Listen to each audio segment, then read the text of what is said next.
जय श्री महाकाल। जय माँ कामाख्या। आज के मनुष्य का जीवन और ये पूरा ब्रह्मांड जाने और अनजाने रहस्यों से भरा पड़ा है। काफ़ी टाइम से कुछ ज्ञानी साधकों का बार बार अनुग्रह और मेरा मन भी था कि मैं आपके आगे कुछ विशेष चीज़ या कोई ऐसा मंत्र रखा जाए जिससे साधक लोग ही नहीं, आम जन भी इसका लाभ ले सके। हर एक साधक की जिज्ञासा रहती है कि उन्हें कुछ नया सीखने को मिले। हम बड़े से बड़े साधकों को मिले जो चमक धमक से परिपूर्ण थे, परतंत्र के नाम पर उनके पास सीखने के लिए कुछ खास नहीं था। पर उसके उल्ट फक्कड़ स्वभाव के साधक जो दुनिया से अलग रहते हैं, अकेले रहते हैं, चमक धमक से दूर रहते हैं और प्रकृति की गोद में रहते हैं, प्रकृति को ही अपना घर मानते हैं, उनके पास तंत्र के गूढ़ रहस्य है। उनके पास जितना भी मिला बहुत कुछ मिला। आज विज्ञान का युग है, इसमें कोई दो राय नहीं। इंसान के पास जिंदगी निर्वाह के लिए तरह तरह के साधन है, विज्ञानी उपकरण है, फिर ये इंसान इतना दुखी और निराश क्यों है? पुरातन जो तंत्र साधकों ने, हमारे ऋषि मुनियों ने, हमारे शंकराचार्यों ने, हमारे ज्ञानी महापुरुषों ने, सिद्ध योगियों, हमारी नाथ संप्रदायों ने इंसानों के उच्च जीवन जीने, जन्म से लेकर मृत्यु तक के सफर तक की यात्रा, स्वस्थ शरीर, खुशहाल जीवन को, सिद्धांतों को अपने जीवन में उतारे। इसलिए ही मंत्रों की रचना हुई। इसीलिए इन सिद्ध पुरुषों ने तंत्र विज्ञान पर जोर दिया कि किस तरह से देव शक्ति और इंसान के बीच परस्पर मेल बैठ सके। इन सब को देखते हुए ही साधना हमारा विज्ञान है विकसित हुआ।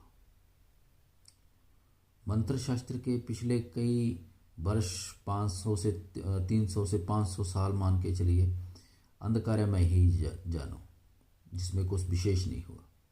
इससे हमारे तंत्र शास्त्र के कुछ गूढ़ रहस्य, प्राचीन मंत्रों तंत्रों को अलोप होते देखा। ना तो इसके जानकारों ने इसकी विद्या को गुरु चेला परंपरा द्वारा किसी को दिया और न ही किसी साधक ने अपने गुरु की नज़र में पूरा उतरने की जहमत उठाई। इसलिए इस विद्या का अलोप होना तय था। फिर भी आज जो मंत्र आपको हम बताने जा रहे हैं, इसको कई पुराने साधकों जो मान के चलिए 70 से 80 साल तक के हैं, इनके पास शायद ये सही और पूरा हो। नहीं तो लगभग कई लेखकों ने, कई साधकों ने, जिससे हमने इसको अब सुना पुराने साधकों से, वो सही था। और आज के युग के जो साधक है उनको कईयों को तो पता ही नहीं है इसके बारे में, और जिसको पता है वो तोड़ मरोड़ के किसी की बाजू पकड़ ली, किसी की टांग पकड़ ली, बना रखा है। ये पांडुलिपि और इस्लाम और सनातन का मिला जुला अंग है, और पावर में तो ये एक तरह का ट्रांसफार्मर ही है। एनर्जी में इसके मुकाबले इतनी एनर्जी और पावरफुल चीज़ है, इसीलिए मैंने इसको ट्रांसफार्मर कहा है। इसका जिसने भी प्रयोग किया उसका हर काम हुआ जो उस मालिक भगवान की नज़र में जायज़ हो, ये पूर्ण करता है उसको। हमको एक बार अजमेर शरीफ जाने का मौका मिला, तो वहाँ में उस मुबारक में जो मलंग लोग आते हैं उनके पास ये आज भी है, और पुराने जो मलंग हैं उनके पास ये मिलता है। काशी में हम गए तो वहाँ भी बनारस में देखने को मिला कि कई जो पुराने साधक हैं उनके पास ज्यों का त्यों है। ये पाकमाल चीज़ है। ये समझिए कि ये सर्व बाधा मुक्ति, सर्व सुख देने वाला है। इसका प्रयोग आप बिना किसी भी प्रकार का कोई झंझट करने की ज़रूरत नहीं है। आपको कोई विशेष सिद्धि की ज़रूरत नहीं है, कोई विशेष आसन की ज़रूरत नहीं है, विशेष माला की ज़रूरत नहीं है, विशेष नक्षत्र की ज़रूरत नहीं है, विशेष दिशा की ज़रूरत नहीं है। अगर इसको नियम पूर्वक पढ़ा जाए, इससे साधक को आत्मविश्वास की शक्ति, जितनी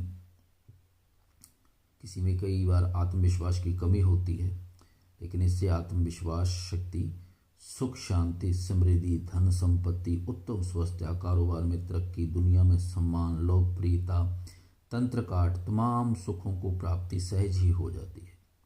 सबसे विशेष बात इसमें किसी विशेष टाइम विशेष जगह कोई भी उम्र कोई भी जाति का लोग इसको अपने इस्तेमाल में ले सकता है। बहुत से लोगों ने इसका अनुभूत प्रयोग किया।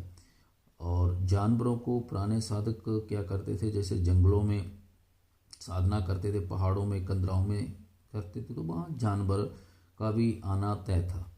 तो इस मंत्र को पढ़ने के बाद वो रेखा खींच देते थे जो इनके विरुद्ध में था, जिन्होंने इनको पूर्ण किया था, तो जंगली जानवर उनको आहत नहीं कर सकते थे, उस रेखा से पार नहीं करते थे। जो भी अपनी साधनाएं थी वो अपनी पूर्ण होती थी और जंगली जानवर उनको कोई हानि नहीं पहुंचाते थे। हरिओम से लेकर और ओम शांति शांति पर इसका खत्म होता है। बाकमाल चीज़ दी है आपको, इसका इस्तेमाल करके देखें। मगर जो मंत्रों से संशय करता है उसे मंत्र जपने की आवश्यकता नहीं।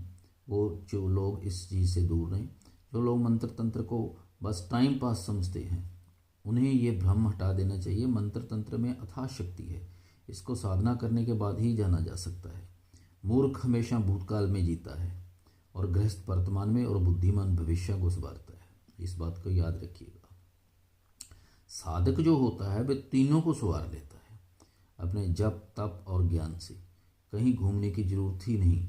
तुम अपनी पहचान कर लो कि तुम कौन हो, तुम इस पृथ्वी पर क्या करने आए हो, और अपने ज्ञान को बांटो।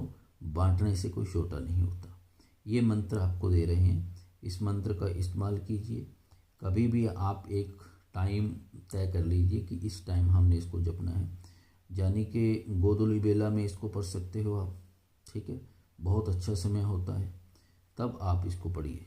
क्योंकि तब क्या होता है, इंसान का जो ऑरा होता है वो बहुत ज़्यादा पीक पे होता है, उस टाइम इसको पढ़िए। और आशा करते हैं कि आपको ये मंत्र बहुत अच्छा लगेगा, आप इससे लाभ उठाएंगे और आल जंजाल से दूर रह के इसको कभी भी आप कर सकते हैं। और आशा करते हैं ये आपको मंत्र बहुत अच्छा लगेगा। जय श्री महाकाल, जय माँ कामाख्या।